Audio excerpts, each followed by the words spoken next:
Hello friends, here comes my next video. Uh, these days I am taking a case study course with my students because they have recently joined our college. And one of my students asked a very good question that, sir, is there any format or any way wherein we are able to solve a case in an effective and efficient manner?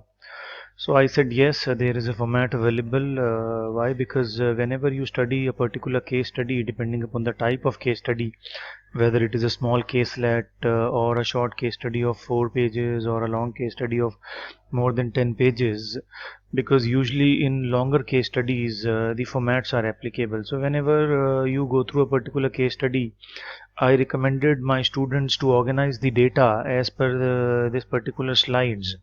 So these are the components in which any case needs to be divided.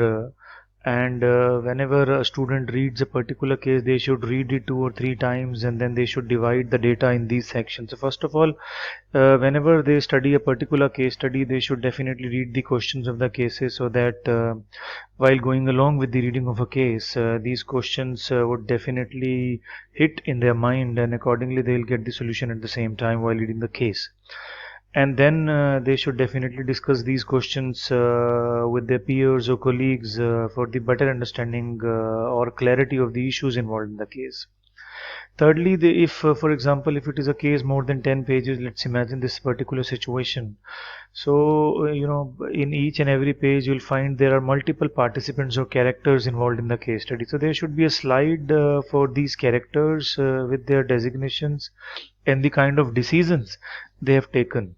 So participant wise decision making slide should be there, and what went wrong with the organization and why the organization started having losses or decline in their sales revenue or improvement in their sales revenue.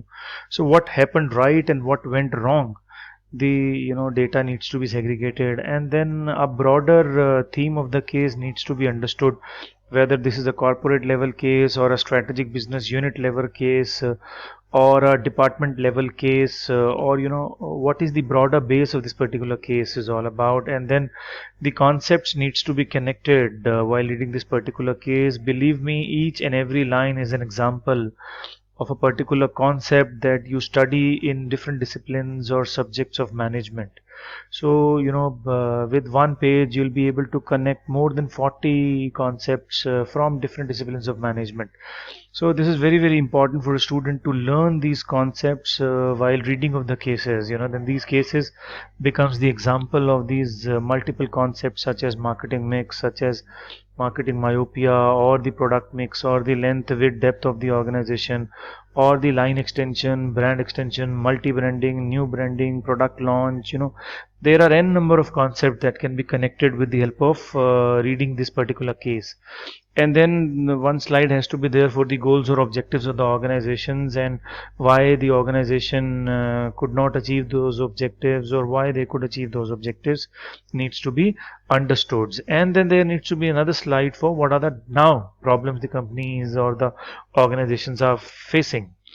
And there should be a slide for the SWOT analysis, there should be a slide for competitor analysis, there should be a slide for environment analysis and the forecasting analysis. And when I say environment analysis, this analysis needs to be divided into several types of environment. For example, the micro, macro, physical environment, and the components along with. For the macro, the components comes in the form of pestle, and for the micro, it comes in the form of the value chain analysis. And then the segmentation, target market positioning, and the differentiation analysis slide.